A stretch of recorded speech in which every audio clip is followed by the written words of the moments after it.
अनुगुल जोगाण निरीक्षक को 4 वर्ष कारादंड। कणिहा ब्लॉकर पोलोर मुंडाई कंट्रोल दुकानी निरोध साहू लांच नेबा बेले गिरफ करथिला भिजिलेंस। 2014 रे लांच नेउथिबा बेले गिरफ होइथिले जोगाण निरीक्षक बबिलता बेहेरा। मामलार आज अनुगुल स्वतंत्र भिजिलेंस कोर्ट बबिलता दोषी साब्यस्त करने सहित 4 वर्ष कारादंड सहित 25,000 टंका जोरिमाना आदेश देइछंती। जोरिमाना अनादे अधिक 3 मास जेल भोगिबाको पड़िबो।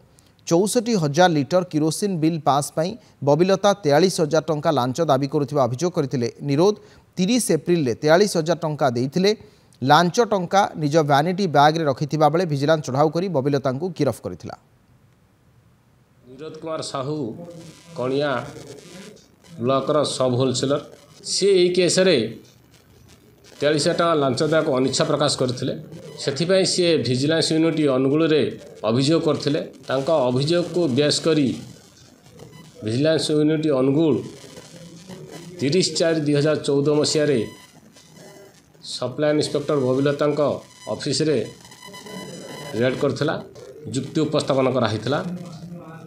एथिरे मान्यवर स्पेशल जज भिजिलेंस आज एक्यूज को 4 वर्ष सश्रम कारादंड दंडित करिसेंती। आउ 25,000 टंका फाइन करिसेंती। इन डिफॉल्ट 25,000 ताको 3 वर्ष सश्रम कारादंड दंडित कर।